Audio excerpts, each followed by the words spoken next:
उपदेशों को आप आखिर तक जरूर सुने। गीता का सबसे पहला उपदेश यह है कि आपके सारे दुखों का कारण किसी को अपना मानना है। आप कभी गौर करना, आपकी जिंदगी के सारे दुख, सारी तकलीफें, सारी चिंताएं वहीं से आती है जहां आपका अपनापन होता है कि ये मेरा है, ये मेरा अपना है। वहीं से आपकी जिंदगी में दुख आना शुरू हो जाते हैं। एक व्यक्ति के पास एक बहुत बड़ा महल था। उसने जिंदगी भर की सारी संपत्ति लगाकर उस महल को बनाया था।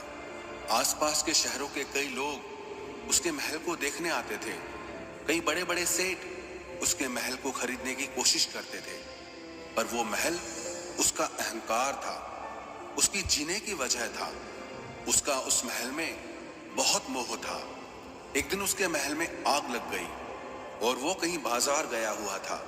जब वो घर लौट कर आया तो उसने देखा कि मेरा महल आग में जल रहा है। अपने घर को आग में जलता हुआ देखकर उसे इतना दुख हुआ। उसने कहा, अगर ये महल नहीं रहेगा तो मैं भी जिंदा नहीं रहूंगा। अगर मेरा महल ही जल रहा है तो मैं जी के क्या करूंगा। वो भी उसी आग में छलांग लगाने की कोशिश करने लगा। तो किसी ने उसे रोक लिया कि भाई, ये जो तुम्हारा महल है, इस महल का सौदा कल तुम्हारे बेटे ने किसी के साथ कर लिया है। जब उसे पता चला कि ये महल अब मेरा नहीं रहा, किसी और का हो चुका है, तो उसकी सारी चिंता खत्म हो गई।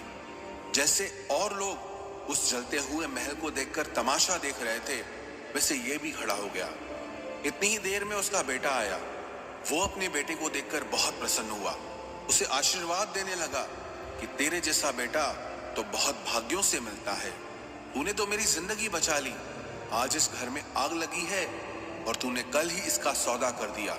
वो अपने पिताजी से कहने लगा कि पिताजी, मैं इस महल के सौदे के लिए बात तो करने गया था, पर सौदा अभी पक्का हुआ नहीं है।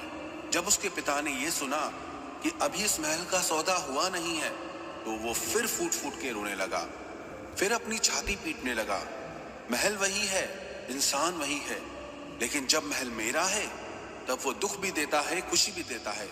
लेकिन जब वो मेरा नहीं है, उससे मेरा कोई रिश्ता नहीं है, तो सारे दुख ही खत्म हो जाते हैं। ऐसे ही जिंदगी में जब किसी जगह को, किसी इंसान को, किसी रिश्ते को, किसी काम को हम अपना मान लेते हैं, मेरा मान लेते हैं, तो वहीं से ही सारे दुखों की शुरुआत होती है। वहीं से हर तकलीफ की शुरुआत होती है।